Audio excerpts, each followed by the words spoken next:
Welcome to the Udyamo HRMS demo.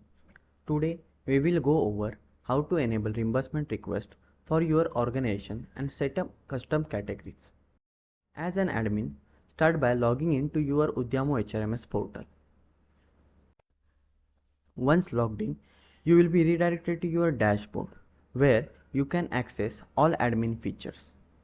To enable reimbursement, go to the settings section from the navigation menu. Select Finance to access options for managing reimbursement settings. Under the Finance setting, you will find an option to enable reimbursements for your organization. Simply check the box to activate this feature, allowing your employees to submit reimbursement requests. Now, let's set up a custom categories for reimbursements. Click on the Add New button to create a category based on your organization's needs. For example, you might add categories like travel, food, or fuel. After entering the category name, click Create to save it. By default, each category you add will be active. However, you can mark categories inactive or delete them as required.